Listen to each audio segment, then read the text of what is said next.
ప్రత్యర్థి వర్గం దాడిలో తీవ్రంగా గాయపడ్డ ఎంఐఎం ఎమ్మెల్యే అక్బరుద్దీన్ ఆరోగ్య పరిస్థితి విషమంగా ఉంది. ఓవైసీ ఆసుపత్రి నుంచి కేర్ బంజారాకు తరలించిన అక్బరుద్దీన్ కు ప్రత్యేక వైద్య బృందం ఐసీయూలో చికిత్స అందిస్తోంది. గుండెకు అతి సమీపం నుంచి దూసుకెళ్లిన బుల్లెట్ వల్లే ఆయన హెల్త్ క్రిటికల్ గా ఉందని తెలుస్తోంది. ఎమ్మెల్యే ఆరోగ్యంపై ఉదయం 10 గంటలకు డాక్టర్లు హెల్త్ బులెటిన్ విడుదల చేయనున్నారు.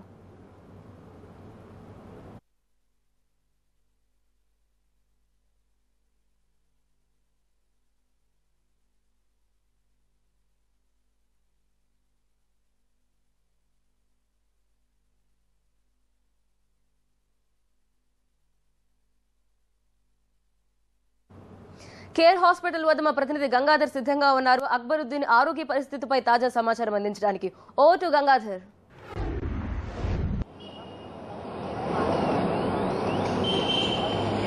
దేవి కేర్ హాస్పిటల్ వద్ద ప్రస్తుతం మనం ఉన్నాం. కేర్ హాస్పిటల్లో ఎమ్మెల్యే అక్బరుద్దీన్ ఓవైసీ చికిత్స పొందుతున్నారు. కేర్ హాస్పిటల్లో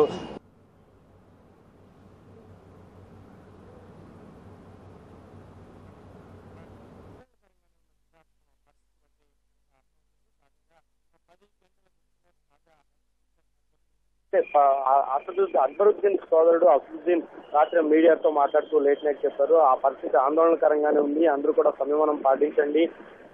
ఎంఐఎం కార్యకర్తలు అలాగే ఎంఐఎం అభిమానులు అలాగే అక్బరుద్దీన్ అనుచరులు అందరూ కూడా సంయమనం పాటించండి, ఎవరు ఎక్కడ ఎలాంటి అవాంఛనీయ సంఘటనకు పాల్పడకండి, ఆవేశాలకు లోను కాకండి అంటూ కూడా ఆయన సందేశాన్ని పంపించే పరిస్థితి కనిపిస్తుంది. అసదుద్దీన్ లేట్ నైట్ చెప్పిన సమాచారం ప్రకారం పరిస్థితి ఆందోళనకరంగానే ఉన్నట్టుగా తెలుస్తుంది. డాక్టర్లు కూడా ప్రస్తుతం పరిస్థితి ఆందోళనకరంగానే ఉందని ప్రకటించినప్పటికీ మనకు తెలిసిన విశ్వసనీయ సమాచారం ప్రకారం మాత్రం కొంచెం ఇబ్బందికర పరిస్థితి కొనసాగుతుంది. అయితే విశ్వసనీయ సమాచారం ప్రకారం మాత్రం కొంచెం ఇబ్బందికర పరిస్థితి కొనసాగుతుంది. అయితే రికవరీ అయ్యే అవకాశం కూడా స్పష్టంగా కనిపిస్తుందని డాక్టర్ల ద్వారా మనకు తెలుస్తుంది. అయితే తాజా 10 గంటల బులెటిన్లో రిలీజ్ అయిపోయే హెల్త్ బులెటిన్లో మరింత సమాచారం తెలిసే అవకాశం కనిపిస్తుంది. పోలీసులు కూడా ఆసుపత్రి వద్ద భారీగా మోహరించారు. ఎక్కడ ఎలాంటి అవాంఛనీయ సంఘటనలకు తావు లేకుండా పోలీసు బందోబస్తు ఏర్పాటు చేసినట్లుగా స్పష్టంగా కనిపిస్తుంది. పోలీసులు చుట్టూ ఈ హాస్పిటల్ చుట్టూ కూడా పోలీసులు భారీగా మోహరించారు. అక్కడ అలాగే ఈరోజు బంద్ కాల్ ఉన్న నేపథ్యంలో